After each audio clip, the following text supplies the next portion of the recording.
be leaders ourselves. Black women are being used by the Democrat Party. All of these socioeconomic indicators are in the negative, particularly for Black people. They want mob rule. When Trump was in office, please somebody tell me what act of dictatorship did he perform? She had Donald Trump's hair on top of her head. And she's sitting here talking about brown girl this, brown girl that. Because she's a Black woman. They would ask her how to spell her first name and clap like sea monkeys. Oh, yeah. Whoa.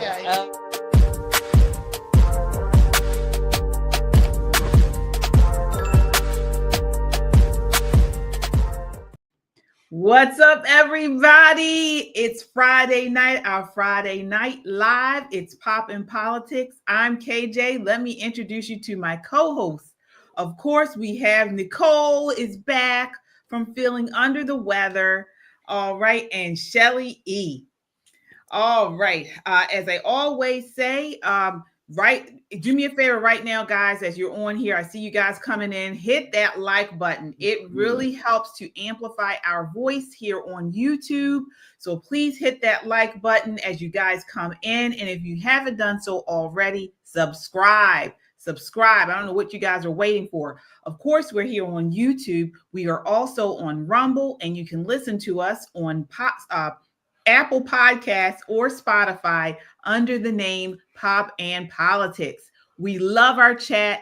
We shout out all of our super chats. So it's the best way to get your voice heard in the conversation and to show your love for conservative content. We got something special for you guys tonight. So halfway through the show, we are going to open up the lines. We've never done this before on Pop and Politics. We're going to open up the stream and have you guys join us. So you all, someone I'm going to take turns will join the panel to talk about the latest news and pop culture. So stay tuned for that. I'll have more information on that, but this is going to be halfway through. We're going to open up the stream for you guys. So this is going to be fun. Oh, interesting. All right. So, folks, this is not just a podcast. This is a movement of God-fearing, truth-seeking, America-loving people that value freedom. Stand with us, subscribe, so we can amplify this rallying call for freedom. All right, ladies, let's set it off. How are you all doing tonight? I'm doing well. Great. Good. All right. So lots to talk about tonight. First, I want to start out with breaking news. President Trump has revoked former President Joe Biden's security clearance less than 1 month after he left the White House. So, he said, I think he wrote on Truth Social, there's no need for Joe Biden to continue receiving access to classified information. Therefore, we are immediately revoking Joe Biden's security clearances and stopping his daily intelligence briefings, Trump posted tonight on Truth Social. He set this precedent in 2021 when he instructed the intelligence community to stop the 45th president of the United States, this is what Trump wrote, from accessing details on national security, a courtesy provided to former presidents. Trump continued, the Hur report revealed that Biden suffers from poor memory and even in his prime could not be trusted with sensitive information. I will always protect our national security. Joe, you're fired. Make America great again. This is what Trump said. So, Shelly, before I get your response, I want to welcome to our Freedom Seekers Club, Ian Cormier. He just joined our Freedom Seekers Club. So thank you so much. It's a great way to support us. And then you also get special perks like cool emojis to comment on. And we send out content only for members only content. So thank you so much, Ian. All right. Shelly, what do you think about him revoking his security clearance? Look, I told you all back in November the 6th, that I was not ready to forgive. Okay, I'm a little bit calmer now, but I'm telling you, Payback is a bitch, and it's funny. I'm not saying it's good, bad, right, or wrong, but it damn sure is funny, and I am going to laugh. Yeah. Nicole, before I get you in here, we have we have a super chat. First super chat of the night, I believe, is let's see here. Who do we have? We have a couple super chats, I think, then. Yeah. All right. Let's see here. Gary says, love you, very intelligent women. Thank you, Gary, with the $5 super chat. Certainly appreciate you. All right. And we have Chaotic Truth Live. Wow, guys. Yes. Chaotic Truth Live is in the building. He says, oh my gosh. He says, I signed Dave Anderson. Oh, okay. My gosh. That's what he said. Yeah. Thank you so much, Chaotic, for the $10 super chat. Certainly appreciate you tonight. All right. So, Nicole, what do you think about that what Trump did? Revoking not Social Security. Security. He should do that too. He should take his check back. I think it's amazing. You know, one, from a national security standpoint, we cannot trust this man with any secrets. We can't trust his team with any secrets. We most assuredly cannot trust his son with any secrets, especially since they've already been pardoned preemptively for anything. So this is just smart decisions on Trump, but the petty at the end was just for my own personal enjoyment. He must have heard I was under the weather and needed something to buoy my spirits, because he did this to Trump purposely and maliciously. And guess what? Look at how the worm turned. Look at karma biting him in the butt. I love every moment of it. Yeah, me too. And I love this even more. So you guys probably have seen this all over the news today. A bunch of members of Congress tried to get into the Board of Education today. This was crazy. We have the video here of this. It was Maxine Waters. It was led by Maxine Waters. Who else was there? I think it was the congressperson from Hawaii, was it? It was a bunch of them. Yeah, the radicals. Every citizen make it fun. Every citizen. Right, exactly. This is clip one. Take a look. Yes. No, he said he's a federal employee. We pay him. We raise money to make sure that we have a Department of Education. Everybody that's hired at the Department of Education are here because we pay for them to be here. He's standing here today blocking the door, and he can't give us a good reason why he's blocking this door. Make sure they see right here. All access entrance. Well, and I think it should be clear to parents in the United States, if you want to advocate on behalf of your children, you are not allowed to come into this building where you pay taxes. Parents who have children who are disabled, access is being blocked. You voted for members of Congress to advocate on behalf of your children with disabilities, for young women who have been victims of sexual assault in our classrooms, on our school grounds. Members of OCR are fighting for your children. We are not allowed in the building to talk to them. We are not allowed to advocate on behalf of America's children. America, Look him in the eye. Come on, hold your face up. Look at him. Let him see you. This is him. Look at it. What's your name? Tell us your name. Give me that ID again. Giving you the ID, I showed it to you. So what? I showed you the ID. You do what? I showed you the ID. Could you let me see the ID again? Huh? No. No? Will someone else ask him for the ID? Will you ask him for it? He won't let me see it again. You didn't see it. You didn't see it. They didn't see it. What? These people are sick. And she's a bully. She's an old bully bitch. Yes, she is. Bully bitch.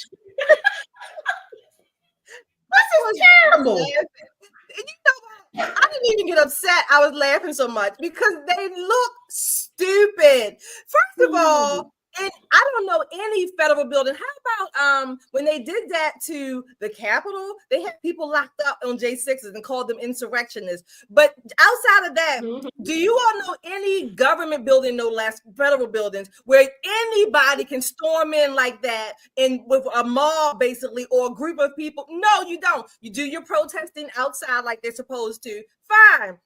That security guard needs to get an award. I don't know, a Medal of Freedom or something. He really does. He told her flat out, no. It was hilarious.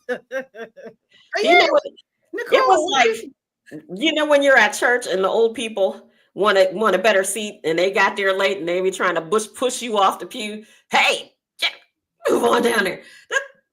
Hold on, lady. This is a federal office building. Just like I can't show up at her building to her office with 89 other people, a camera crew, some news reporters, and storm into her office. It is the same courtesy that is extended to the Department of Education. But here's the kicker. I don't think Miss Maxine want any part of Linda McMahon. She don't want none of that smoke. None of it. She better be lucky Linda wasn't there. This is not the woman she wants to go toe-to-toe with, because everything Miss Maxine pretends to be, Linda McMahon actually is. You better listen. You better think a bottle of Tito's she wasn't there. Because listen, they're looking for trouble for any reason, just to get people to catch on to something. They've thrown everything up against the wall, but the reality is things are happening so fast, they don't know what to protest next, right? So you figure they rolled out all the old people in the middle of the day to go to the Department of Education. Jasmine Crockett is somewhere talking about white boy tears. I mean, they're all over the place, and I love it. And I can't wait for them to keep the pressure on. Don't take your foot off the gas. Let's just keep going with these people. Exactly. And you know why they're upset? These old biddies are clinging to the waste is wonderful hill. They are so upset that Trump, Elon Musk, and the rest of the administration is cutting waste, is cutting this spending spree. Because why? Because we found out that much of the spending that they have been doing is being funneled to their pick-me groups and their special interest groups.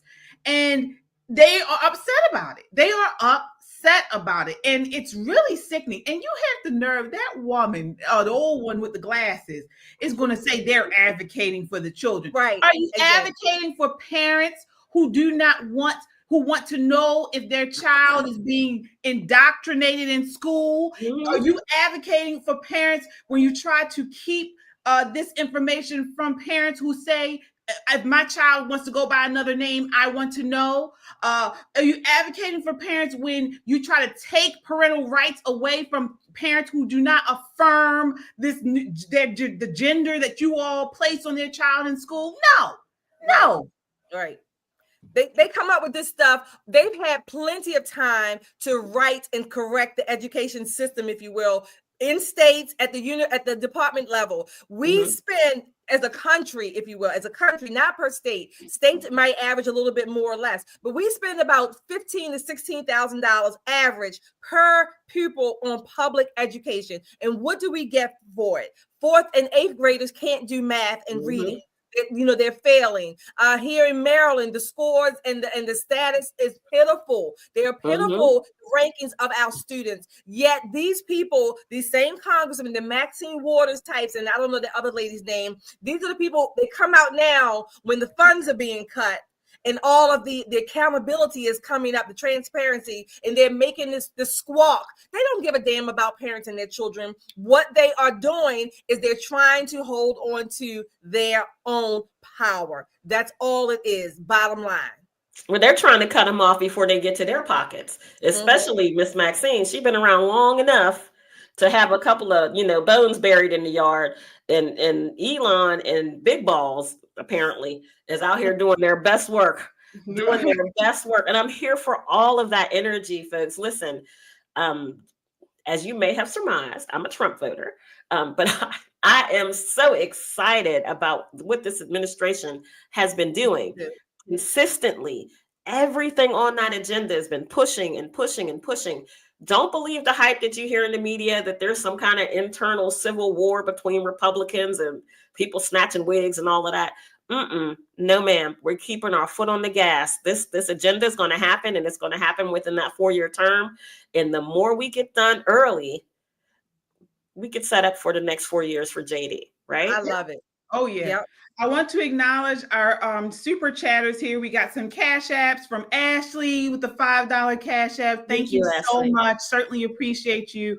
John Walker with the $5 cash app. Thank you all so much. Certainly appreciate you. And guys, we are going to open up our stream a little later, halfway through the broadcast tonight. We're going to open up the stream to anyone who wants to get in. Where you cash app $10 cash app and your email to cash app us, and then we'll send you the link to get onto the stream tonight with us and sound off. We want people to sound off tonight, specifically on President Trump. So if you voted for Trump, are you glad he won? And if you didn't vote for Trump, do you wish you did? Why or why not? So this is what we're going to be talking about with the panel tonight that comes on midway through the stream. So again, if you cash app $10 to more email, right, or more, and your email, you can jump on the stream with us halfway through the night. All right, we got a lot to talk about, though. I want to get to this next portion. So you mentioned about big balls, Nicole. That is the guy who's was working. He was actually fired and rehired back to the DOGE team, but they have been working hard. I mean, to just find all of this waste from this USAID and other parts of the federal government. David Sachs, who tweeted out today, says, "We knew that the U.S. government runs a $2 trillion deficit every year. We're in debt almost $40 trillion. And every time someone tries to cut something in Washington, the whole city screams bloody murder. The question is why? Now we know. New York Times is getting paid. Politico got paid. Bill Kristol got paid. Ukraine, BBC, Viktor Orban's political opposition, left wing's political opposition. All these people got paid. All these Congress people who go in without any money, who come out with money, are getting paid. And now they're screaming about it because Elon Musk is uncovering and exposing it all." It's crazy. And it's not only these Democrats and NGO heads that are getting paid. We're paying our enemies. We're giving money to try to buy friendship to our enemies. And this is what's so crazy when you think about the people in North Carolina who had to apply for a $700 check during this disaster. The people out in California who are still waiting to be able to clean up their yards, and it's their yards, right? So when we think about how heavy-handed our government is with us, right? And you look at how willy-nilly they are with our money in these other cultures, it just does not make good sense. And I know a bunch of Democrats who are pointing out some very obvious things, that they're pretty angry about Elon, quote unquote, not being elected, yada, yada, yada. But you have not heard one of them yet complain about any of the money that he's recouped. Exactly. Not one of them. Exactly. And you know what? To be honest, it's not just Democrats. Let me say that maybe mostly, or that maybe a larger percentage, but most of Congress, all of these long-term, players, if you will, in Congress, many of these people have received kickbacks of some sort. Let's be clear. Kickbacks, taxpayer money. Like you said, they go in at one level and they come out multiple millionaires later, if you will. They have so many insider deals, all of the wigging and dealing, backroom dealing, whatever, all at the taxpayer's expense. It's not hard for Elon and DOGE to find the waste. I contend that most of government spending is waste. So it's right there. It's right there, catering to all of these special interest groups. This group wants this, and so I'll do this for you if you elect me. No, that has to come to an end. The gravy train is drying up. They're going to find waste in every every institution, every government representation, every letter, alphabet letter group, they're going to find waste. And I contend that the bulk of it is waste. That's just my never to be humble opinion. Where's the money going? Open the books. Open the books. This is taxpayers' money. We have every right to demand a full accounting. And as far as Elon not being elected, that's fine with me. He's unelected. He is appointed, and he's not receiving a paycheck. So he has no financial interest or incentive to make a big deal out of this because he's getting something. No, he's not. He doesn't need the money. He wants to find the money and find the waste. I'm all for it. And a lot of people agree with you, Shelley. I wanted you guys to take a look at this clip. This is the All American Talk Show. It's right here on YouTube. This is our sister channel here on YouTube. This is Phil Bell going off about the government spending. Take a look at this clip. You talked about some of the biggest problems that you saw. The biggest problems that I see that goes right into this are the government workers, the people who are starting to say, oh my gosh, it's unfair. We don't want to take the buyouts. You're being mean to us. No, I hope you all get fired. I hope a lot of you get fired, and I'm going to enjoy it. And that's not because I delight in seeing somebody lose their livelihood. It's because I delight in the fact that you have depended on my money for a long time. And there's never a break. There's never the ability to say, oh my gosh, this was a tough month for me. Let me pay less in taxes. No, you keep taking and taking and taking and spending and spending and spending. And you never thought for a second that anything was wrong about it. You never thought to say, wait a second, should we really give money to a transgender opera? How about we have a staff meeting on that? How about we ask ourselves, is this the right thing to do for the people? Because they're paying for us. You never did. And now you're complaining, oh my gosh, don't take my jobs away. No, get lost, go, find something else to do. If you're truly as intelligent and hardworking as you've claimed, then go ahead and prove it in the private sector. Start a business, do something productive, and then watch the money flowing out of your wallet to going to stuff like this. You're not going to feel. Wow. So he went off. I mean, was he too harsh, Shelley?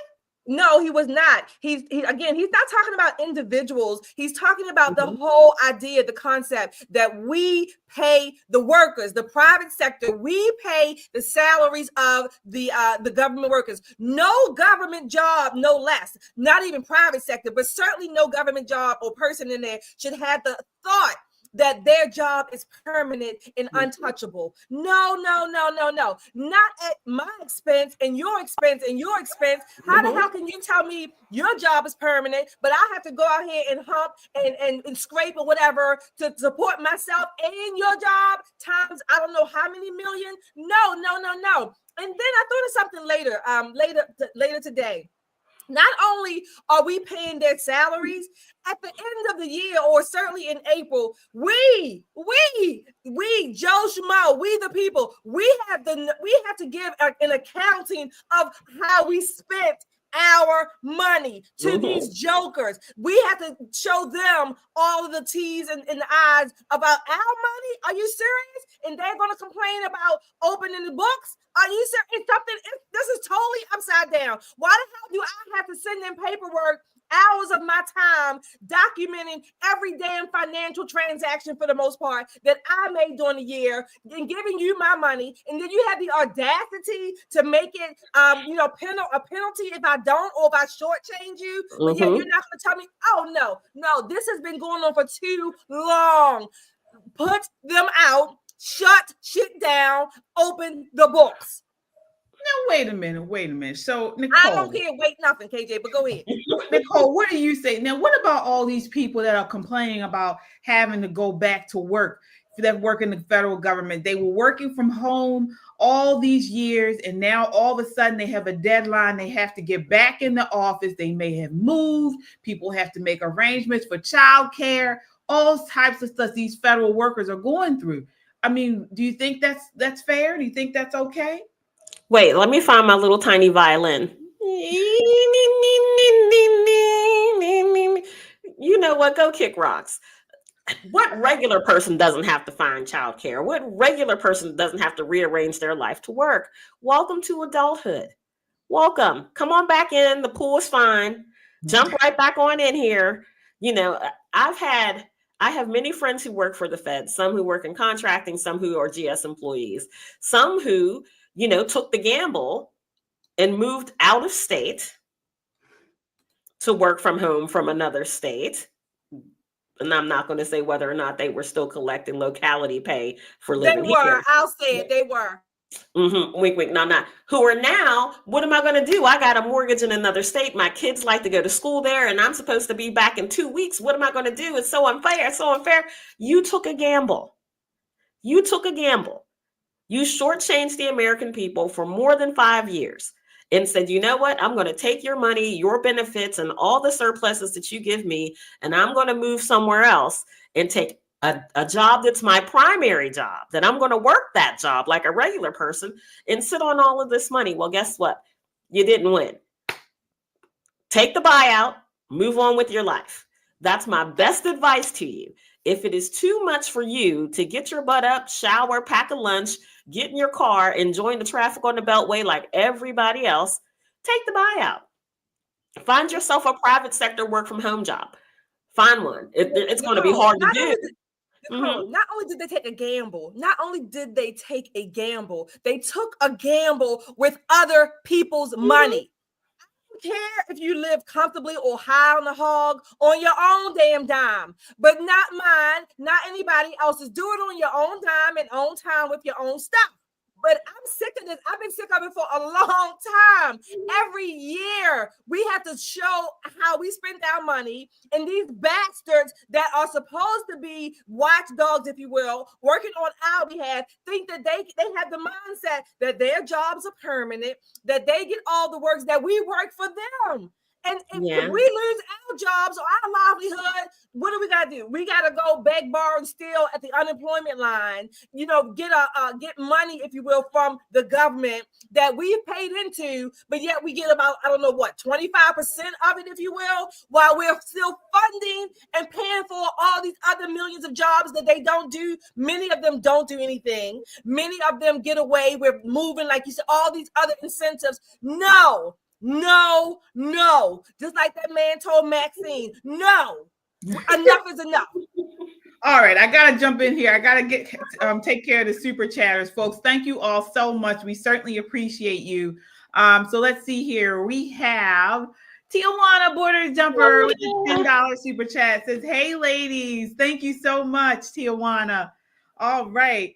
Gary, we got him, I thought, with a $5 super chat. Says, these people want ID. Oh yeah, these people want ID, but don't feel you need one to vote. Exactly. He's part. Maxine Waters asking the security guard for an ID. Deshaun Rose with the $5 super chat says, "Good evening, ladies. Long time no see. Anyway, Trump is GOAT. He got these Dems losing their sheet." And I love it. And it's only the beginning. Yeah, I agree. Me too. For the jumper, the $10 super chat says, Shelly hit the ball out of the park. I work 2 jobs and am constantly looking for other opportunities just in case my current job ends. Yeah, amen. Yeah, man. I'm right there with you. I agree. I agree. You know, again, you know, we here in the DC, DMV, Maryland, Virginia area, we hear it a lot here because we have a lot of federal employees working in this area. And let me tell you, they are crying, they are whining. Everybody's upset that I talk about.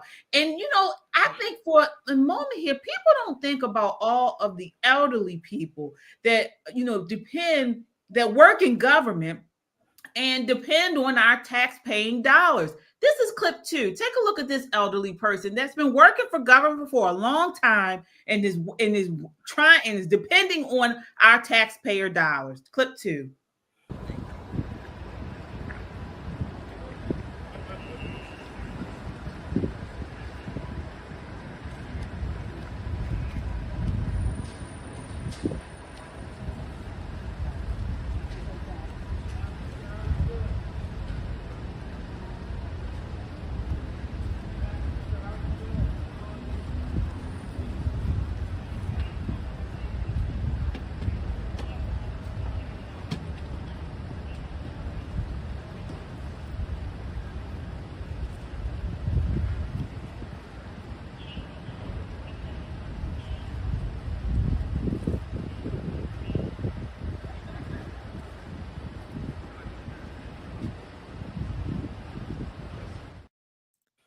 right. Cool. That's cool. And look, that's not all though. Before we go, I want you to look at this as another person been working in government for years and is depending on us. This is clip 3.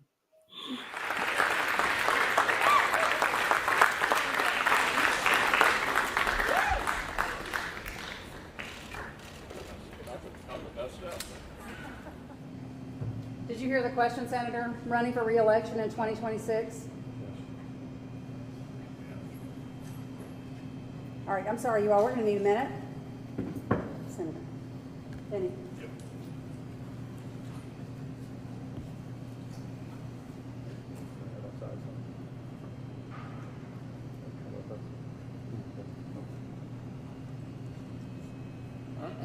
Okay.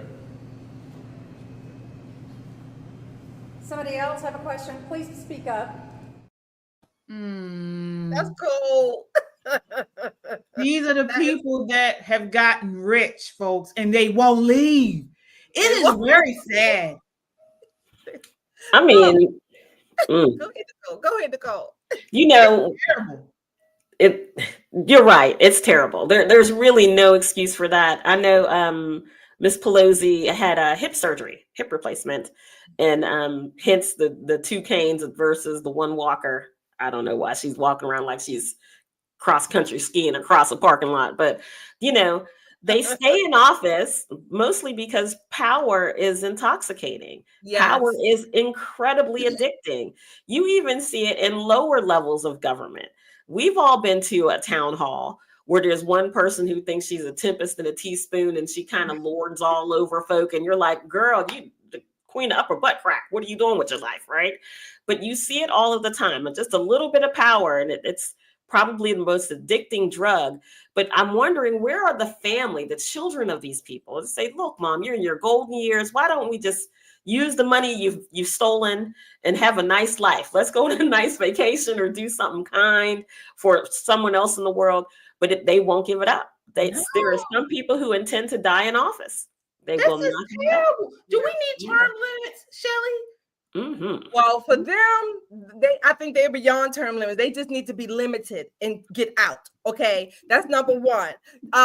Poor Mitch McConnell. Let me say this because I'm not laughing at them falling. Mm-hmm. When a senior citizen falls, it can be it's very, very traumatic. It really is. I'm not laughing at them falling at all. But Mitch McConnell, he's missing a dose of levodopa. He needs his levodopa because he needs that. He needs to go and sit down. That minute, he needed more than a minute. It's embarrassing. Just like Joe Biden was pimped by his family, these people, their families need to say, you know what, it's time to go. It is certainly time to go. Nancy Pelosi doesn't want to be seen with a walker. Well, you know, your hip just gave out, sweetheart. Your other one's going to give out soon, God forbid. But again, you're right, Nicole. It's power. It's all of this access, again, to other people's stuff. Not only these people are already wealthy. What do they have left except for this power to give them whatever sense of being that they still think they need? I contend that they all need to go. They need to go sit down because I don't want them to fall anymore. It's not funny. It's not anything. They need to go sit down. This is beyond pathetic. It's embarrassing. It's sad. It's pathetic. Take them out. Take them. They need to go. It's greed. It's greed. Yeah. Is what it is. And Tijuana Border Jumper had a super chat here. I want to read that because it's so important. Here, let me see here. He says it's $10. No, not this one. Do we have somebody else? There's another one. Here it is. Yes. With a $5 super chat, he says, "What is it to gain the world but lose your soul?" And that is right on. This is why they're staying. They're greedy. And they know, we see now by how we've uncovered all of this USAID and all of this waste in government. They are doing this to line their pockets. They are getting rich off of the taxpayer dime. And this is why they don't want to leave. Same with Biden.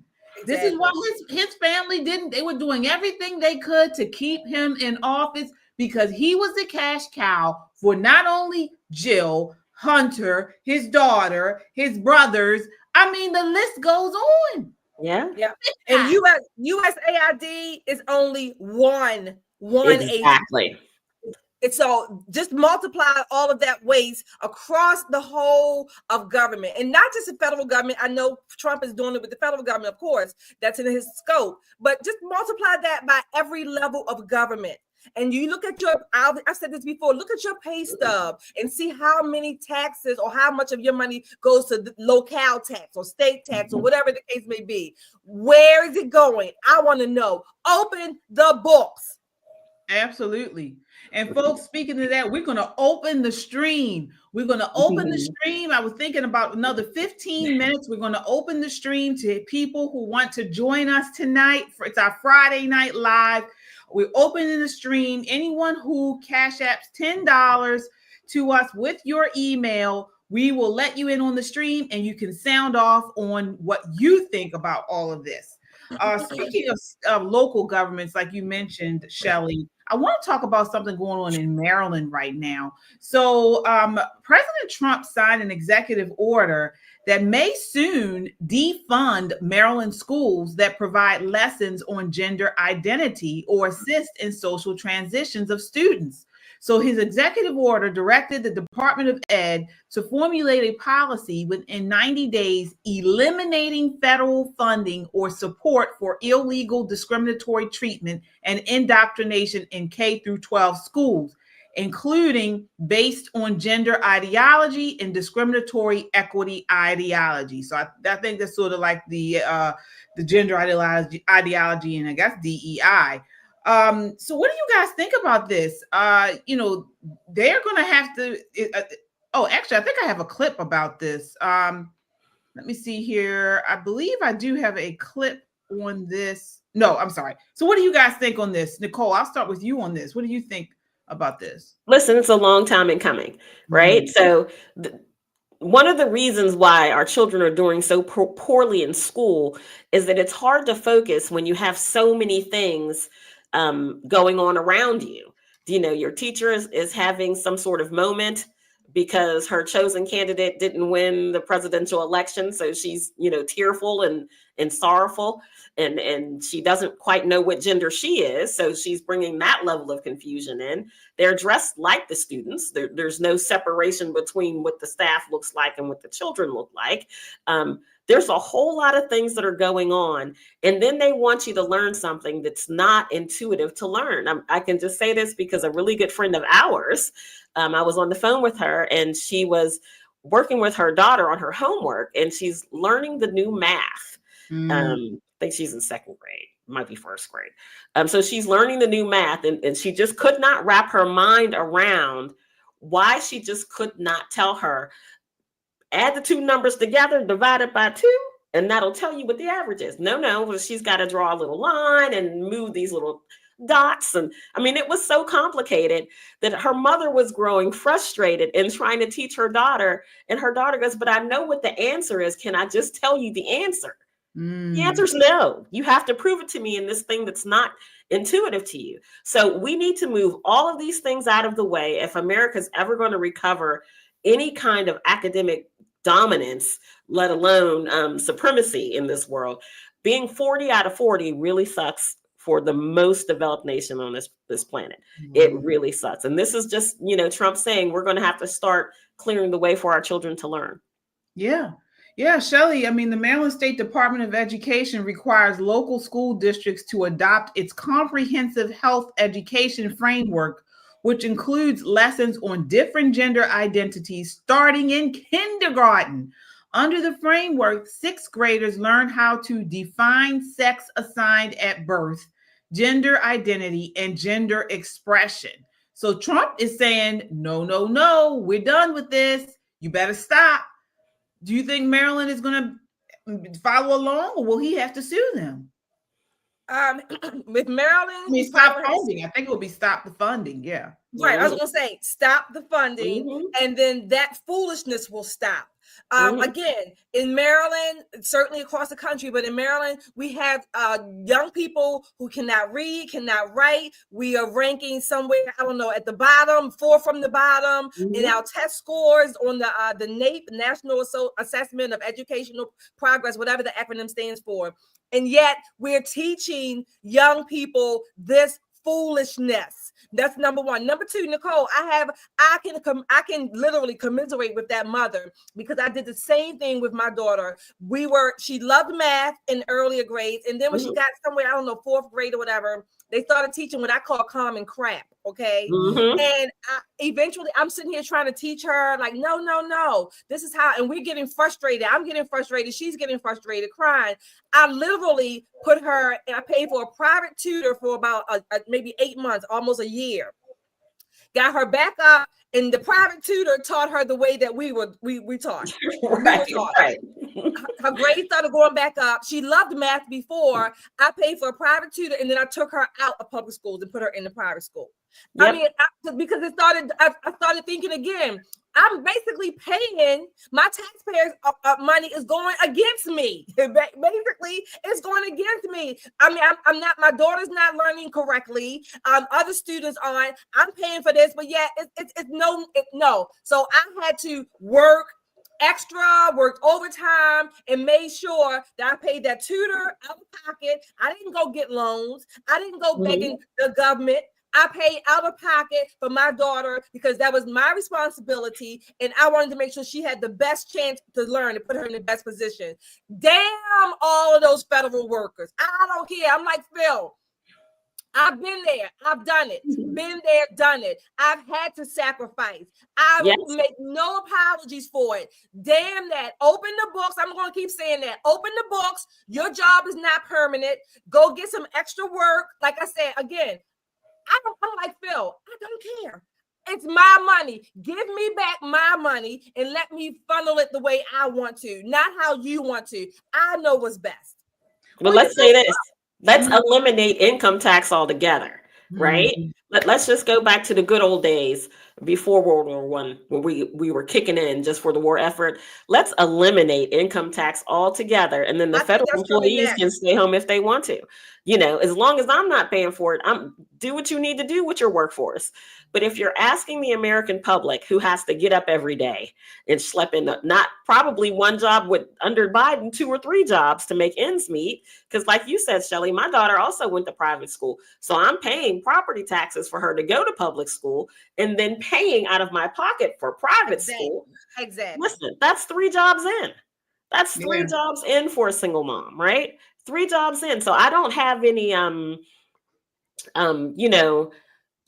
hard feelings for people who thought they had it cushy, right? I know what it feels like sometimes to feel like the rug is being pulled from underneath you, but cry me a damn river. Let's go. It's been 5 years. Let it go. Well, you know, Trump is not playing around. I mean, this Trump administration, he's moving fast. He's going back to normalcy. He's going back to, sanity. And this is what it looks like, folks. This is what it looks like. Take a look here. This is a congressperson. I'll let you see.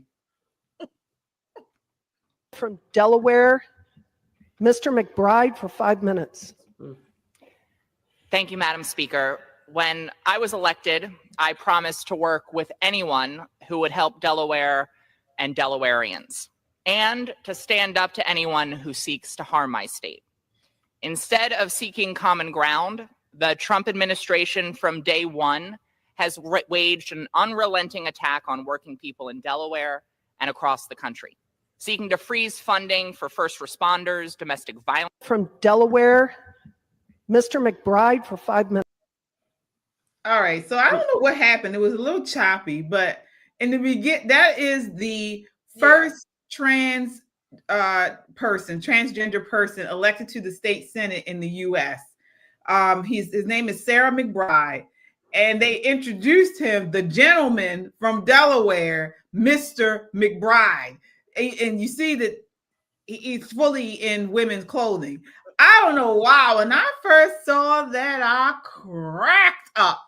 I lost my mind looking at that. But now you know this is what it is. There's no more pronouns. You have to be addressed by your biological gender now in federal jobs. And I think it's spreading. Use the correct bathroom, the bathroom that goes with your birth sex. Shout out to Nancy Mace. Shout out to Nancy Mace. Yeah. So I want to ask you, ladies, is this too harsh? Is what too harsh? Nope. I'm not referring to this trans woman as Miss. Look, no, it's not. No, it's not. I'm glad that Trump is bringing all of these I don't know, parts, if you will, at the same time. Again, we were talking about this earlier. Everything is not going to pan out at the same time, but he is lifting up, pulling up the rug and shaking up the foundations and the mindset. I call it akin to a culture shock for a lot of these people because they don't know what normal is. They're so far gone from normal that they don't know what it is. Culture shock, shaking out the rugs at all parts, on all avenues. They don't know what's hitting them. It's like an earthquake to them. They don't know what they can hold on to. Good. Because again, I have been upset for a long time. I didn't get what is it? The Biden school loan pass or whatever they call it. I didn't get that. Right. I talked about this on here before. I paid for two school loans, paid them off out of pocket. I've had to sacrifice again. I don't care. They need to open the books. And if you don't want to go to work, matter of fact, just start with half of them. Get rid of half of the jobs anyway. And then the other people, if you don't want to come back to work, don't come back to work. That's fine. Your job is gone. And no matter of fact, your job is probably going to be gone anyway. So you better take this buyout and then use that time wisely and go find a job that's going to sustain your livelihood. Not on my taxpayer money, not on my dime, on your own. Yeah, I want to switch gears. I want to switch gears to illegal immigration. So President Trump's Immigration and Customs Enforcement has racked up 11,000 illegal alien arrests in the first 18 days of this administration, as the president seeks to enact the largest mass deportation operation in the history of the United States. Remember, Biden, the Democrats, said this could not be done. They could not close the border. We see that the border crossings now, they have stopped boarding 90%. I think it may have been higher of border crossings have ceased since President Trump has entered office. I believe it was last Sunday, the Daily Wire reported that the number of violent criminals captured around the country on the last Sunday in January, including a Trinidad member, a Mexican national in possession of child pornography, a drug and weapons trafficker, and even a member of MS-13 who engaged in acts of terrorism. They are cleaning up everybody. And Democrats are pushing back at this hook, line, and sinker. I mean, they are pushing back. But people are starting to speak up. Folks, I want to introduce you. This is clip 4, Shelly's son. How is the president doing on his number one promise with getting out the worst of the worst illegal immigrants? He's been doing a great job so far. I wake up every day and I read the headlines and I get impressed by his creativity, but I also think he can go further, such as with his bid to end birthright citizenship. He could start printing papers for the undocumented children here that are currently being born, and then force the foreign governments of the country of origin to accept those citizenship papers diplomatically. And I also think I go to Chicago and I see the immigration crisis at the forefront in front of my school on the corners. I don't think we should wait until unpopular mayors like Brandon Johnson lose their elections. I honestly think if mayors like him obstruct Tom Homan or President Trump, they should be arrested. They should be indicted, put on trial, because they weren't afraid to put him on trial when he was just running for office. So I would say let the voters in the community talk about, is using taxpayer dollars against common sense policies, is it illegal? And I think you would see that Mayor Brandon Johnson, so many other mayors would be criminally charged. What are Woo! Cold-blooded. Yes, he was. He said, deport the unborn babies and lock up the mayors. If that's not Shelley's son, For sure.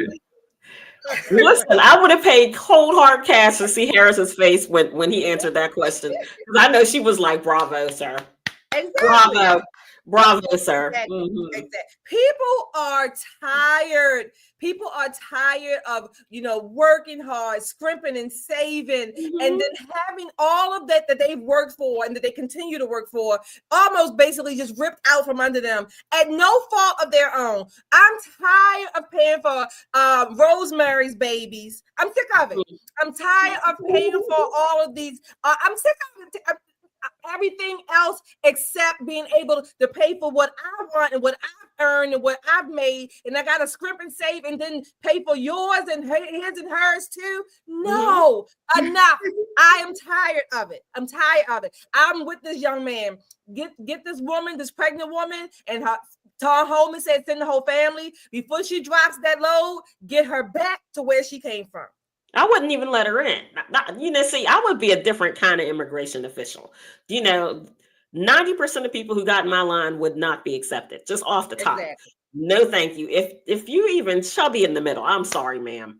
This is just come back when you're thinner in the middle, because it looks like you might be pregnant, and we're not doing that anymore. We're just not.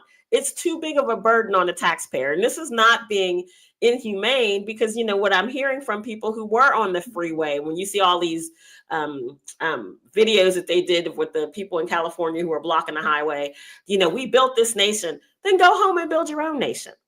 Because see, if you would take all of that energy and apply it to where you come from, then maybe, just maybe, you wouldn't need to come here.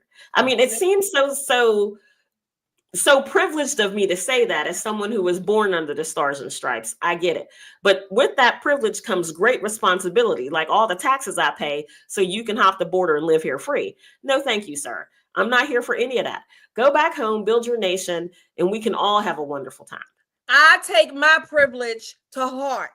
No apologies on purpose. I am thankful, grateful that I was born here. I ain't ashamed about it. But I told you, when I travel, I love having my U.S. passport.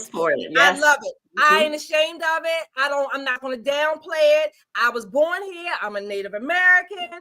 I don't care. And you know how we can solve these people coming, if they are pregnant in line? It doesn't cost much for a little pee in the cup. And you put a tab in it and put the little drop on it. It doesn't cost that much. Do it while they're in the line. That's one of the tests they got to take. And if the thing comes up 2 positive lines, you go back home. To live.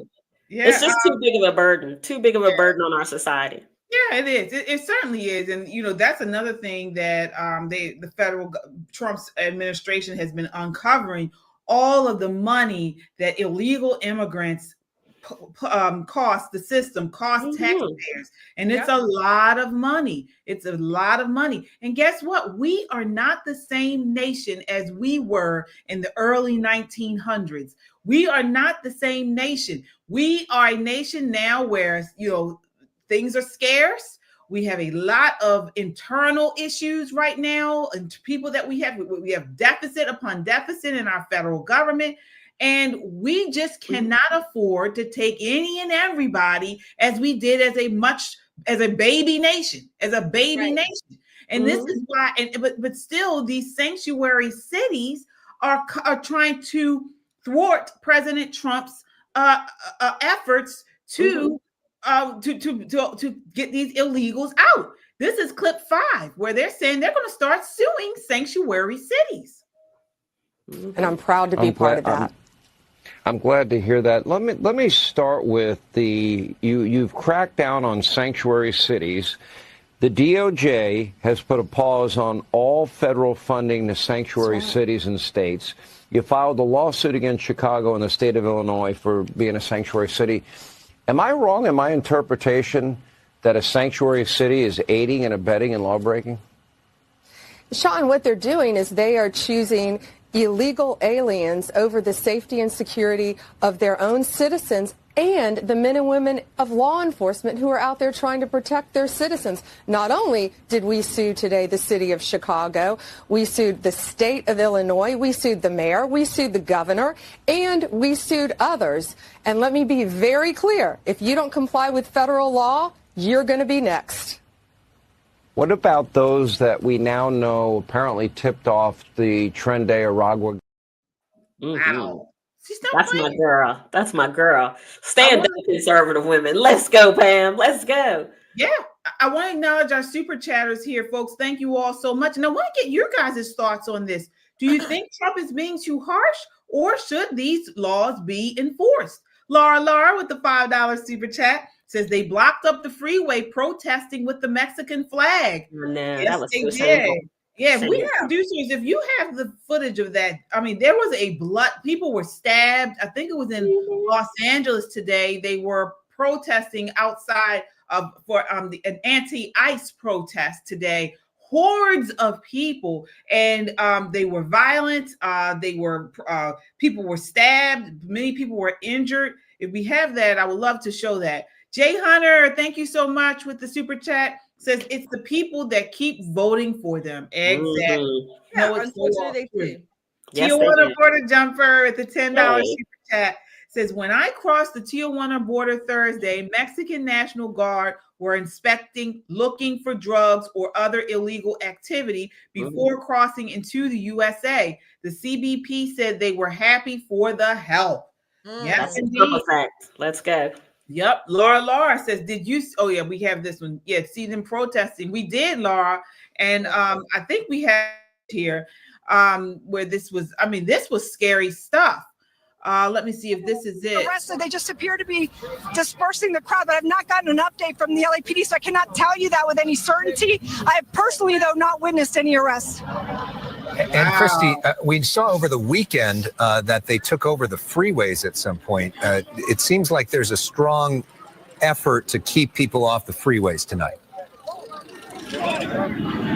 There definitely is. The LAPD was blocking the entrance to the 101 here at Aliso and Maine. And also we saw the CHP. In fact, if we pan... This unlawful assembly declared just a few minutes ago. So far, no word of any arrest, but that could soon change because, to Alex's point, now that they have officially declared it an unlawful assembly, given them enough time, them being the protesters, to take note of that, then they are in violation of the law if they do not disperse. And we know that there is a... message. I can read you some of the signs if you like. I mean, there's a woman there standing there. She says that her parents work harder than our president. There's others that say that I don't believe in borders. Others, signs that we're seeing are just taking issue with. There's one that is an anti-fascism sign. Another one that says, we stand together, we speak for those who can't. Those are the types of signs we're seeing. We just heard maybe a firecracker go off. Actually, no, it was a foam baton. So apparently the LAPD is now deploying those foam batons. So essentially, instead of rubber bullets, they now use, it's like a foam projectile that they will shoot into the crowd, and it leaves behind a canister. And what I've seen in the past. Wow. So that's chaos. I mean, it's total chaos. It's total chaos. First of all, it's crappy reporting, because if you say it like this, it makes it sound like it's a whole emergency when you're just standing there with other reporters in the safety of a police line watching adults behave poorly in a poorly run city.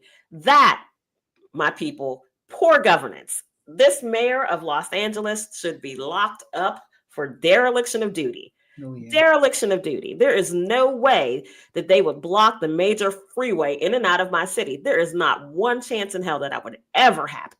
They need better leadership. And I don't know what it's going to take for the people who live in that area to understand that they need better leadership. Maybe if, well, their homes are already burnt down. Oh, maybe somebody gets stabbed. Oh, that's right. Somebody was already stabbed. Okay, maybe the police are deploying foam bullets at them. Yep, that's happening. I don't know what it's going to take for these people to get this woman out of there and get some real leadership. This is ridiculous. Look at that. Look at that. This is LA today. I think this was around 5 p.m. And who are they? Who are they chasing? Who are they? Some person they stabbed up. I saw right there. Yeah. These are anti-ICE protests, and they stabbed somebody up really badly. Look at in the middle of the day. Broad daylight. Show me where the police are. Look, Show me where the police are. This is ridiculous. I got some new binoculars today. And I can't wait to use them when Holman and Bondi, all of them come through ICE or whatever and round up these mayors of these sanctuary cities. Again, another form of using our taxpayer dollars to work against us. Because if you or any one of us committed a crime, we would be hemmed up. We won't be able to go to the mayor and say, this is a sanctuary city. Can you protect us? No, they're going to turn our little butts in and say, deal with it. I cannot wait. I want to see, I'm going to get my binoculars and get home. I want to see them coming down the street, marching through the streets of Chicago, LA, Baltimore, New York, and rounding up the illegals. They're starting right now with the criminal ones, but they're coming for the rest of the illegals. I can't wait. Listen, I want them to use that same... I'm sorry. I want them to use that same January 6th facial recognition technology they used to lock up people who were just standing around. Use it on that crowd. Whoever was stabbing that poor man, use that same technology and bring them all to heel. This is outrageous behavior. Outrageous. Guys, what are you thinking here? We have so many super chats. Thank you so much. Jay Hunter says they're over here protesting with the flag of the country they didn't want to be in. Jesus, take the wheel. Abs, I totally agree, Jay. Gary with the $10 super chat says, keep telling it, Shelly. Don't be shy. Let us know what you really think. Yep, that's what she always does. Ben Turner with the $10 super chat says, I wish they would end birthright citizenship and make it retroactive to when it made the formerly enslaved and their children citizens. Every other group took advantage of what was meant for them. Right on, Ben. Right on. Rico says, hello, hey, Rico. Absolutely. Hi, Rico. All right. Fuzzy Balls with the $20 super chat. Thank you so much. It says, remember the guy in Florida who tried to take out Trump? He was involved in a bunch of stuff in Ukraine that the USAID is. Oh, I remember that as well. Oh, wait, it's a coincidence. I'm sure USAID was behind Florida attempt on Trump. Yeah. He's right. Remember, they reported that guy was like some vagrant, but he was able to fly himself out to Ukraine, take all these international flights, all this expensive firearms and all this type of stuff. Who pays for that? Yeah. And we don't hear anything else about it. Right.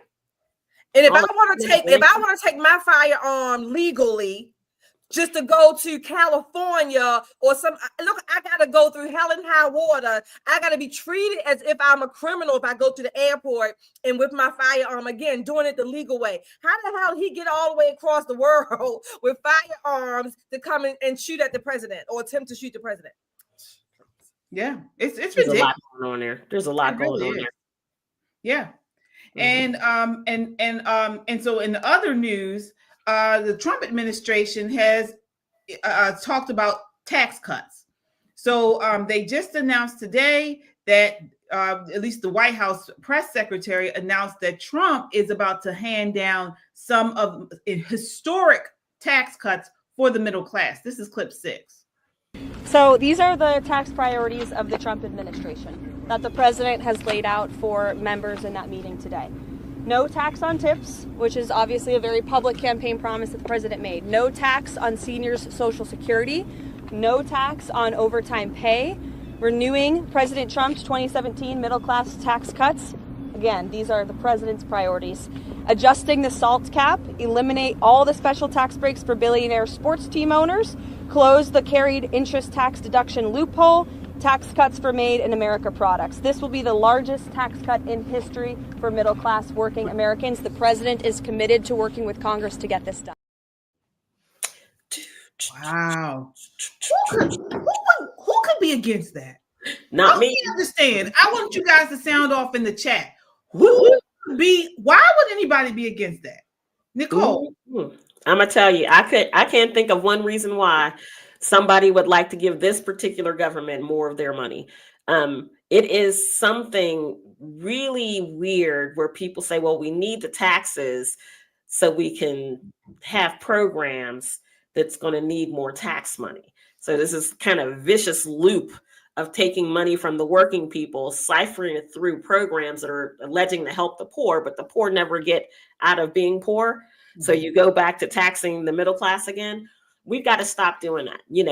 I think it's going to be a really eye-opening day when DOGE finally makes its way to some of the social entitlement programs where able-bodied people are going to have to get a job.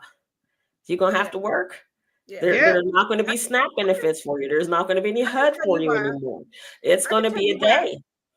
Yeah, we got a super chat here. It's Laura. She says, promises said, promises kept. Right on. Absolutely. I can tell you why the people who think like that and the people who want that, these are the people who really believe that the government knows best.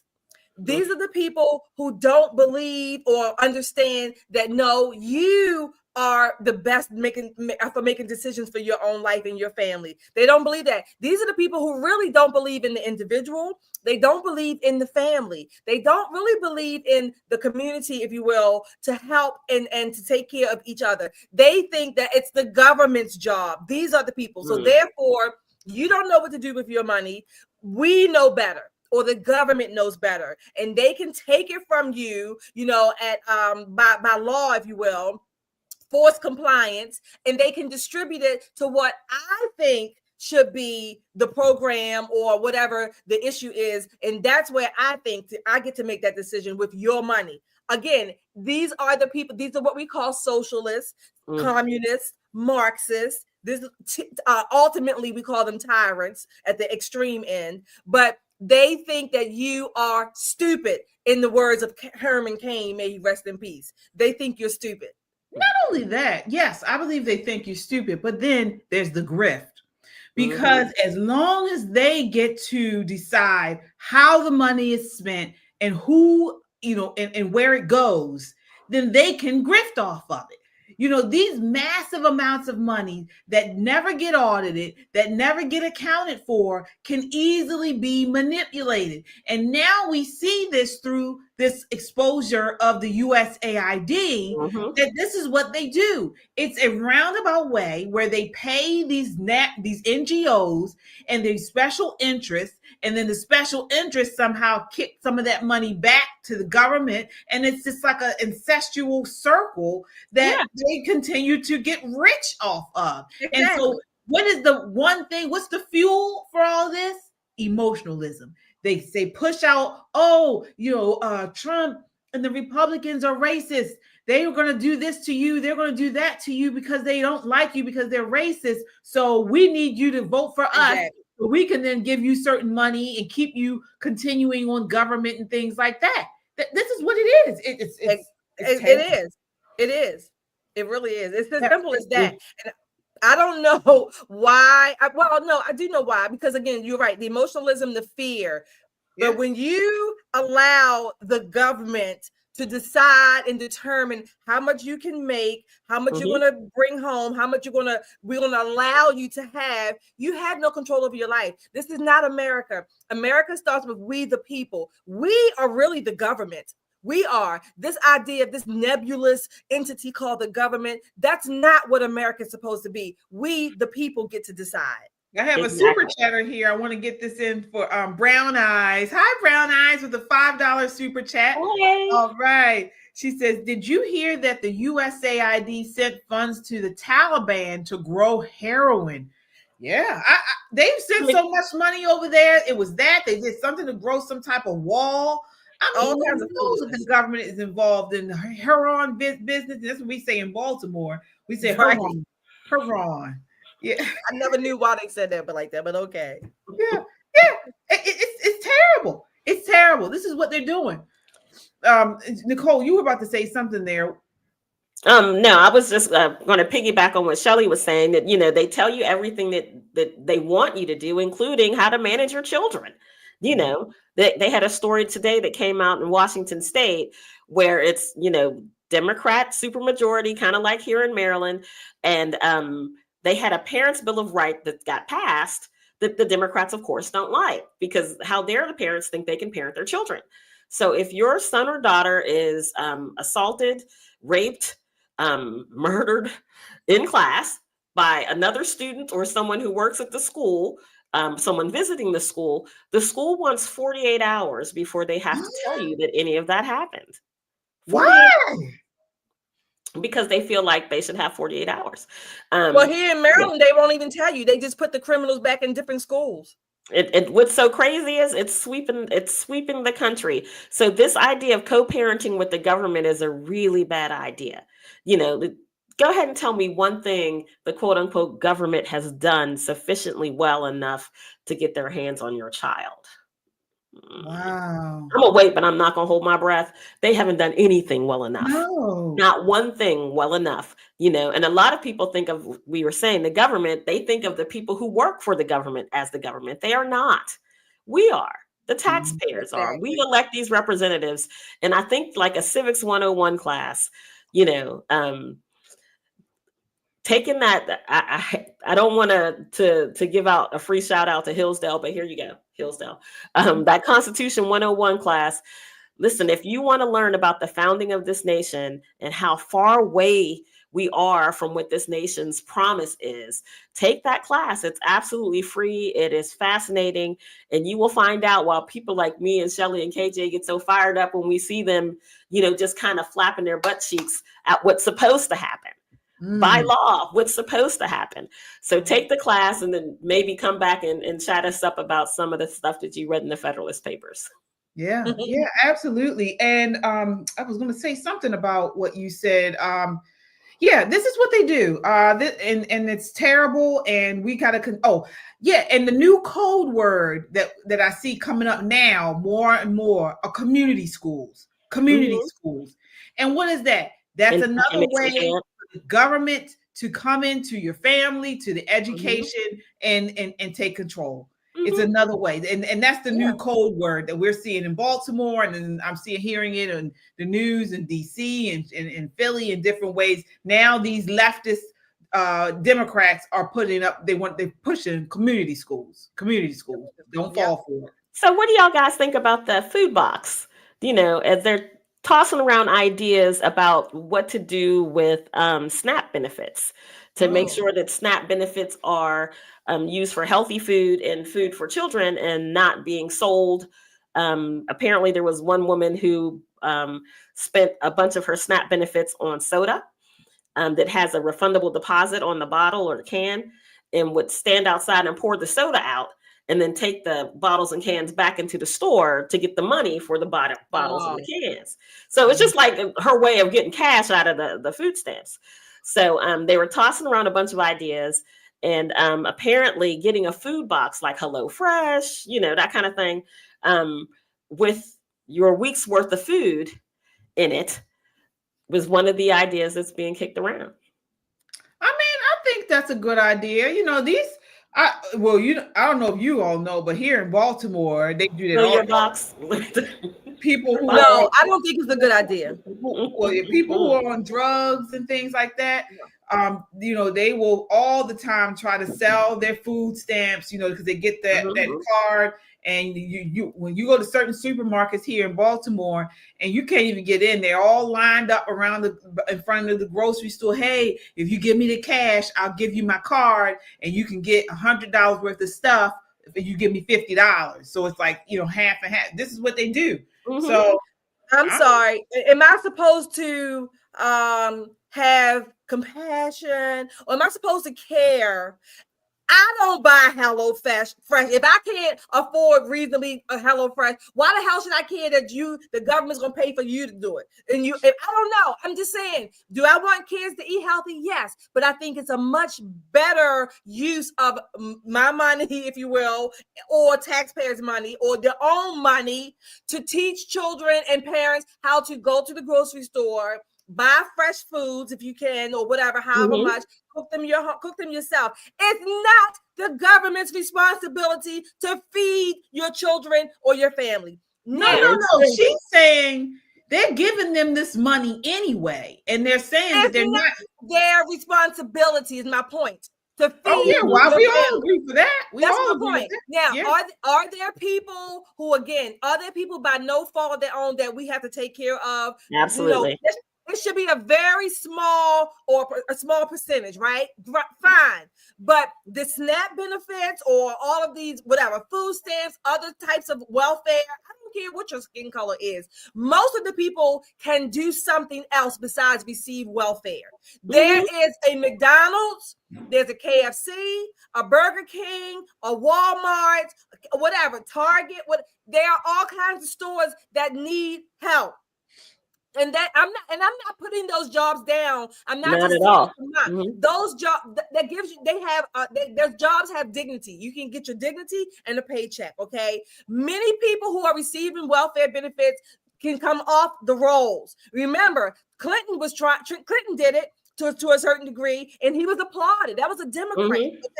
It's not the government's responsibility to feed you, me, or my family. It's not. So I don't care about Healthy Fresh and any other fresh, Whole Foods Fresh, whatever. No. It would be the Trump box. It would be the Trump box. Your Trump box would come with your fresh veggies in it. When our families came out of slavery, our ancestors, and even if they weren't Black people, but what did we do? We sent children to school with a little brown bag of lunch. Okay. Whatever your family could put in there. But, part of the reason was it was a sense of dignity. They didn't want to rely on the government to feed them. Yeah, that's true. That's true. I mean, something has to be done again, because I was on a podcast a couple nights ago, and a woman called in and she was saying how Republicans are cold-hearted. What about the widow? What about the elderly? And we don't want to help anybody. And I said, no, no one is saying widows and the elderly don't deserve assistance. We're not saying that, but most of the population are not widows and elderly, because she was saying the Bible talks about helping widows and the elderly. Right. I got 3 jobs, right? But those other widows can come join me in the Bible doesn't say the government should do it. It says your family, that's what we said. Yeah, that's what we said. But people, they just believe that the government is there and the government should do it all. It's really a mindset change that needs a culture shift. And I think that's one of the things that we're seeing out of the Trump administration. The good news is that, this is a Band-Aid moment for most Americans, right? All of the uptick during COVID, people who have no business collecting SNAP benefits got SNAP because of COVID and all this other stuff and all the health insurance, having them recertify with actual tax documents and not just clicking a button that says, yes, I still make no money, is a good idea. And taking a look at what SNAP benefits are and for who's supposed to get it.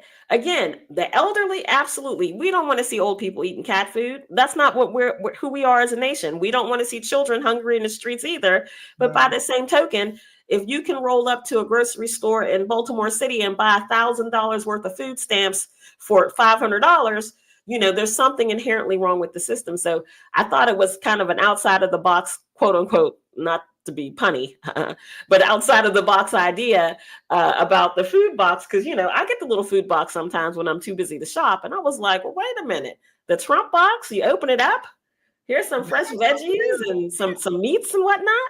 It burns me up. It burns me up when I go to the store and I see a relatively young, healthy, able-bodied person pull out an EBT card. Oh my gosh, I want to snatch it from them sometimes. It burns me up. Well, I'll tell you another thing. A lot of people we see when you think of these EBT cards and all this type of stuff. Most people think of Black people, the Black women in the stores and stuff, with Black people using these. But there's an area here that's heavily Jewish, and you go to the grocery store during the day, and all of these Jewish people have EBT cards. And I mean, they're relatively young. I mean, you know, right? They're young. Yes, they are young. They got a lot of babies. I couldn't believe it. I was like, where are they? They got all these EBT cards. Yes. Yeah. So how are they? Well, I mean, white people, Caucasians in general receive more welfare than minorities in general. So across the board. But again, I don't care. It just burns me up. And again, maybe in some cases they're shopping for someone else, maybe, but most of them are not. Most of them are not. And then that's the stuff I see in their carts. And I'm like, I'm pulling out my credit card or my debit card or cash. And I'm like, this is a bitch. Ain't this a damn bitch? There's something ain't right about this. Yeah. I want to acknowledge our super chatters here. So Laura says, yes, Stardust girl. All right. Can we put up Stardust girls chat here? I want to see what she said. Yeah. Oh, I have it here. Yep. She says the welfare system was originally designed for families that lost their husbands during the war because they lost the main provider of the family. Absolutely, Stardust girl. But what happened? And I guess even in the Black community, but there was a mindset that the government was the last thing that anybody wanted to take money from, or foods that they did not want to do it. It was an embarrassment. Remember Good Times, that first episode when Florida had to go, they had to pay rent, James lost his job, and Florida had to go down to the welfare office, and they said that James made $5 too much, but she was embarrassed, and James was livid, like, no, we're not going to do that. He went to go shoot pool or whatever he did. But they were embarrassed to have to go down to the welfare office to get money to pay their rent. It was just You know what it's called? So you know what we're missing? It's called shame. Shame used to be a great equalizer of people. You hear me? It would make you change your mindset from one thing to another. Shame was a powerful community tool. And then shame fell out of favor because it made people feel bad. Well, that's the whole thing shame is supposed to do. Shame you back into the community standards.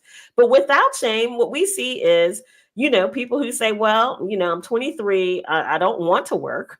I don't want to look for a job. And I know if everything in my life fails, I can still get a place to live. I can still get food stamps. I can still go out and party with my friends. I'll get the free internet. I'll get the free Obama phone. My life is not going to change. I'm going to be held at this particular level of comfort, right? Regardless, and that's the problem. That particular level of comfort is way too comfortable. It's not just shame, as you guys mentioned. It's also they feel like they're owed something. Now this newer generation, entitlement, right? Now this newer generation, they feel like, oh, self-care. I deserve a day off. I deserve a weekend off. I should not have to work for the summer. They feel entitled. They feel like should be how society is. Oh, the government should pay for my food, or at least pay towards it. This is a sense of entitlement that this newer generation has.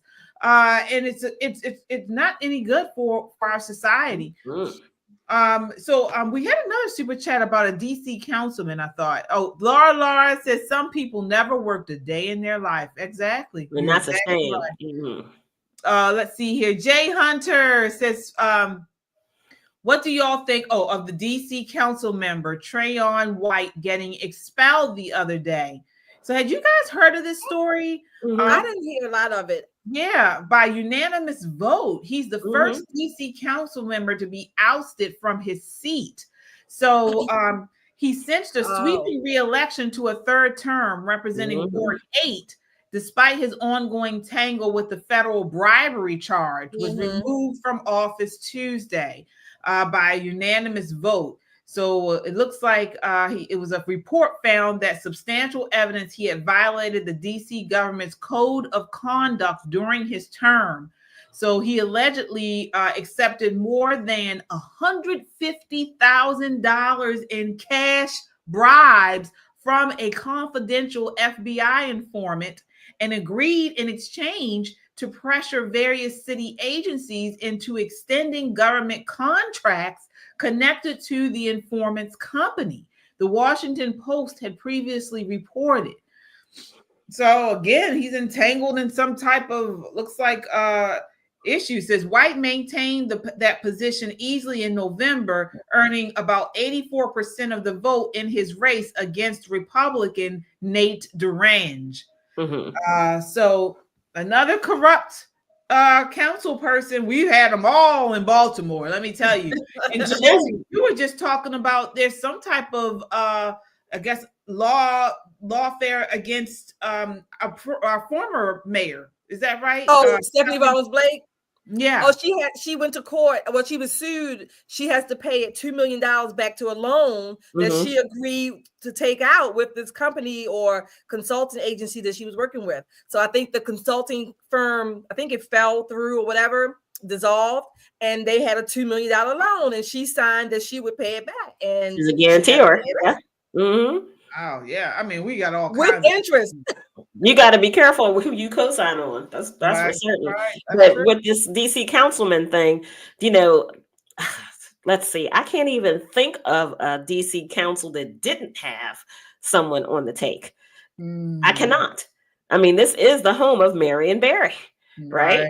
So there's a lot of palms getting greased in a city that's 99.9% Democrat, when there is no one to hold them accountable. Zero accountability.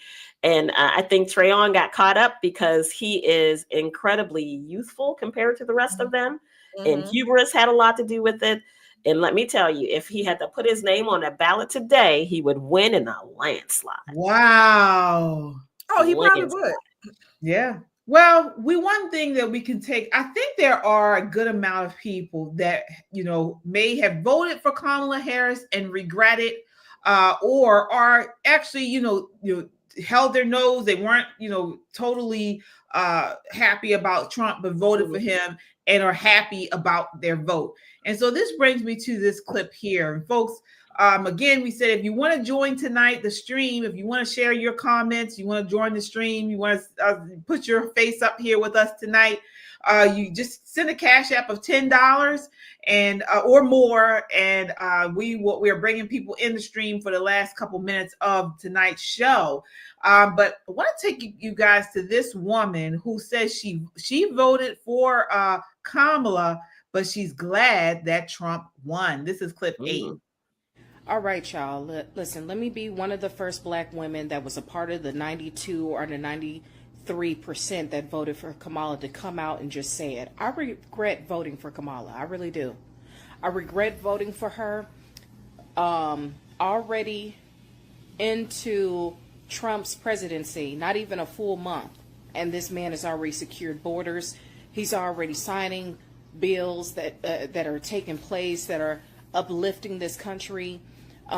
Me not doing my history and really, you know, being investigative and seeing all the things that Trump has done, and now having an eye opener and really looking at this man and seeing exactly how this man works has really put something on my heart. And I don't know what I was thinking going in there voting for Kamala in the first place. I'm glad of the results. Don't get me wrong. I'm glad that Trump is in there, but me being so lost and participating into the whole Kamala run, and now taking a step back, looking at how this president here is really running things, and it hasn't even been a whole month, is something that I do think about. So, you know, I advise people that are in the Democratic Party, myself, to do your research. Really do your research, okay?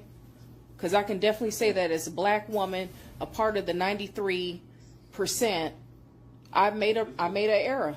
I can admit that. I can take accountability and admit that. All right. Shelly, what do you think about that? I mean, what do you say? She came to her own conclusion. She admitted, you know, what she calls her mistake or error.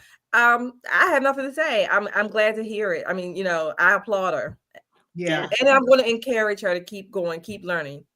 Right. I like what she said, that she didn't do her research up front. Mm-hmm. And I think that's probably the most powerful part of her message is that, you know, as a youngish kind of voter, you should do your research. And I hope that's what people hear, whether or not she likes Trump or not, but she's saying I should have looked a little bit deeper. I think that's a very valid point. And I hope that she does it next election cycle, even if it's just municipals or state elections. And she's one of KJ's people. What do you mean? With the nose ring. Oh, I didn't even see it. Oh, I didn't see her. Yeah. No, I'm happy for her too. You know, this is the most important thing: an informed voter. An informed voter. We talked about this, you know, guys. We had an informed voter power series at the end of last year. We hosted one. We're going to have another one this year. But it's very important that we have informed voters, an informed populace. You know, I prefer that than I prefer you not vote. If you are uninformed, you don't know who you going in and you're like, oh, which one do you think I should vote for? You don't know who's running. You don't have any information on the vote on the candidates. I prefer you not vote. I really do, because I think it's more dangerous to have an uninformed person vote who can be swayed. You know, they have no clue, than an informed person. Or I mean, it was better for you not to even vote. So for her who to say she finally did her research and she's come to the conclusion that Trump was the better candidate, bravo. Bravo. I'm really happy for that. And I just pray that more people, you know, become informed, because this is what the Democrat Party, they hate informed voters. They vote, they dance, they sing, get celebrities, they get food. Then if that doesn't work, then they start to use fear. They say the other opposite side is racist.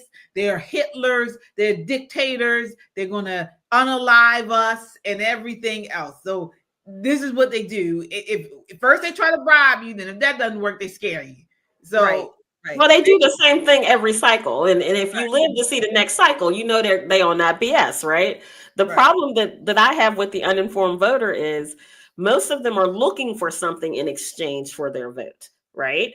And that's the problem. As someone who's been the grassroots person a million times, you know, the annoying person, when you get out of your car, I'm running up to you going, let me tell you about my candidate, trying to jam papers in your hand, is because half the time people don't even know who their current elected officials are, right? So if I can put a piece of paper in your hand that says vote for all of these people, and you're foolish enough to take me at my word because, you know, you just met me 30 seconds ago and I beat the Democrat over to you to go vote, KJ's right. It's incredibly dangerous. It's incredibly dangerous. And you turn around and your leadership looks kind of like Chicago. And then what? Well, y'all need to go talking about both of you all, Nicole, KJ. Let me tell you what I did with my daughter real quick. First of all, when I go to vote, I never take the paperwork from the pollsters, you know, the electioneers out there. Never. Ask my mayor here, Brandon Scott, because he knows me. I don't do it, never take it. So when I took my daughter, she voted. This was her first general election. So we got our ballots, paper ballots. We standing at the poll, at the voting booth, voting. And she's at one and I'm at the other. And so she knew like the president, the main people, right? So then we got to some of the, you know, the local issues and the ballot issues. So she's asking me, what does this mean, mommy? And I'm telling her, I'm explaining to literally in the polling place, right? I was waiting for one of the people to come over there and say, you can't tell her whatever, right? I'm sitting there teaching her what this means, whatever. And there was one of the questions she asked me. I said, look, just vote for this person. You better vote for this person. And another person looked at me like, I said, excuse me. And I look like I'm teaching my daughter. She's gonna vote for this person, and I'm gonna tell her about it later. So, and my daughter's just laughing, right? My daughter knows me; she's laughing. But again, we use that opportunity literally as at the moment teachable moment. So, right then and there. Yeah, that's right. You're right. All right, folks. Well, that does it for us tonight. Thank you all so much for watching. Thank you for all of your super chats. Thank you for all of your cash apps and your comments, your support. We will be back on Monday night. But if you want some more conservative content, tomorrow on our sister YouTube channel, Just the Guys podcast, they'll be on here at, I think it's at 6 p.m. Tomorrow, so you can check them out, going over all the conservative content from a male perspective. They will be back on tomorrow. That is Just the Guys podcast. And then I'll be back on Sunday. I will be on with the Christian Conservatives. So if you want to check out my other channel here, Christian Conservative KJ is what you would search at KJCJ Christian Conservative is what it is. Hit that subscribe and the notification bell for both channels. That way you know when we go live. Mm-hmm. All right. And I have on our shirt, folks, we have a merch store. So if you want any of our merch, we have cool t-shirts, sweatshirts, caps, mugs. You can get it all. This one is really nice. It says "Not Black, Not White, American," and this is what we try to push on this channel. So, nice shirts you can wear in the summertime or underneath a sweater or something like that. So, certainly check us out on www.popandpoliticslive.com and click shop. All right. Final thoughts. I want to start off with you, Nicole. Final thoughts for the weekend. Final thoughts for the weekend. Thank God I survived the flu. Woohoo! Thank you, Lord. But I will say, if you're going to go merch shopping, the classic Pop and Politics tee. It's white with the purple logo. That's classic. Go ahead and get your girlfriend one of those and she'll love you nice, right? All right. Shelly, any final thoughts for the weekend? Yes. Open the books. Shut shit down. We want to know where our money has gone. Right. Absolutely. All right. So once again, thanks you guys for watching tonight on this late night Friday Night Live. Until next time, count your blessings and live a life of purpose. Good night. Good night, everybody. It's time for Pop and Politics. It appears that time period following slavery and Jim Crow were not as harmful to the Black community, to Black family, as the legacy of liberalism and the welfare state. You have this candidate that checks all these boxes. Well, she's Black-ish, check the box. She's female, check the box. She's from California, check the box. And she's not Joe Biden. Right. Most importantly, check the box. We ought to win. Somebody roll out Beyonce. You lie, you steal, you cheat, you cause fear, you cause all kinds of chaos, and now you want us to somehow take your sob stories as if you're on our side. Get them. We are seeing, how Marxism, how communism have infiltrated many of our institutions, and one of the main institutions that have been infiltrated is the church. He took into the pulpit of that church, in front of his parishioners, someone whose stated goal was to kill children. Every single perversion that the Bible stands against, he let that person, personified evil, stand in his pulpit. America has never been a democracy. It has been a republic. And that's part of the big problem. People don't understand the difference. This is how dumb. Like I said, they won't bring us on The View. Welcome back to the All-American Talk Show. We are talking about OnlyFans, otherwise known in the studio here as Lonely Fans. And 4.1 million creators, and of that, 84% are female. But here's the crazy part. So for all they're doing, they earn an average of $180 per month. Bill's gonna go meet someone in an alley by a dumpster, and KJ and I are gonna keep talking for a little bit. Is our movement going to be sympathetic to these people if they decide, look, I don't want to do this anymore? Oh my gosh, I had a bad dream, Giovanni. It's like I had to watch multiple minutes of The View. As Maryland has literally, our legislature, our General Assembly, has literally tried to take the word parent out of even health education. I don't care about the public schools, and I don't care about the teachers there. What I care about are that the students who go there get the education they need to become productive adults. Just the Guys Podcast.